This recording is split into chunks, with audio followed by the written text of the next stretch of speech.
but I feel like at least last week nobody pushed the boundaries more than our friends at Nice with their contact center announcement. Their press release was definitely, I will say, very enthusiastic.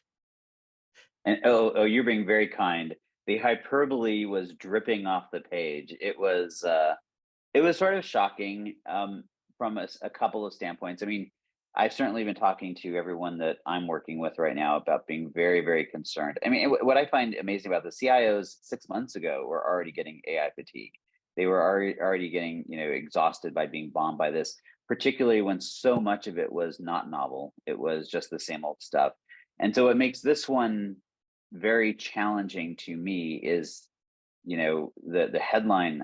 I will see if I have it up here. The headline was this, and I've lost it, but but like the ultimate CX aware or Yes. something, and it was just like they're just pushing back out of this, and then you go read it, and there was really nothing that was truly dramatic in what they're doing, and so it ends up, in my opinion, having the opposite effect of what they're really trying to convey. And I think, my if they were to ask me for my advice, the advice is start getting down to the reality of what this is. The big challenge for organizations right now isn't this whiz bang; it's about operationalization of it. Mhm. How do I actually put this into practice? And that, we've talked in the past about some of the organizations that are taking this much less sexy approach, and they're the ones that are going to be winning because they're focusing on the blocking and tackling, the brass tacks of how to execute on that. And it's not just a tech, but it's how you talk about it.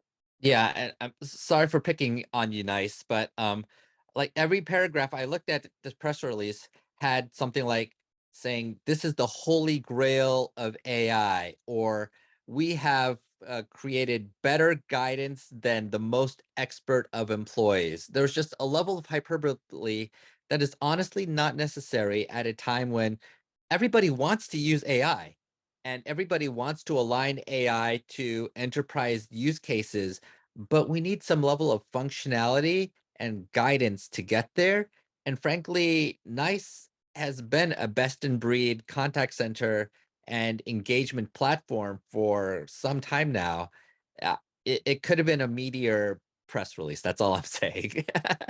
Well, and I think what I have trouble. There's two things I had trouble with. One is there is so much hype, hyperbole, buzzwords in it that I read a couple of these paragraphs like three times trying to figure out what this actually was. What so it had the effect of obfuscating what they're trying to communicate. Right. And the second part of that was really unfortunate was that the piece of this that's really real, because a lot of what they're talking about is summarization and the normal stuff, but the piece of this that's actually real, something that I do believe is where things are going, and that is this ability to use a captive data set to create contextual awareness that actually makes the AI more useful.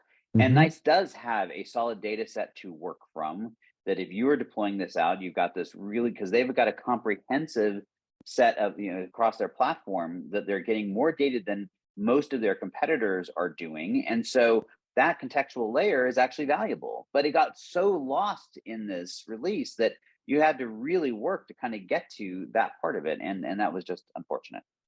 Yes. So just a note to all the vendors out there. Yes, you're going to do AI announcements and hopefully they will be useful.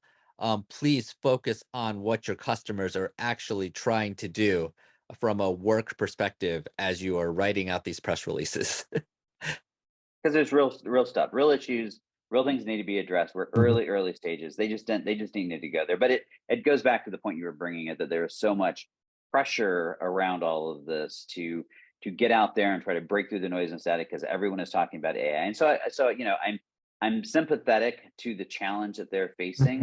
Mhm. But my advice to them and to any tech company is there's plenty of room if you focus on the practicality of it, and that's the way to break through rather than holy grail and all that other stuff.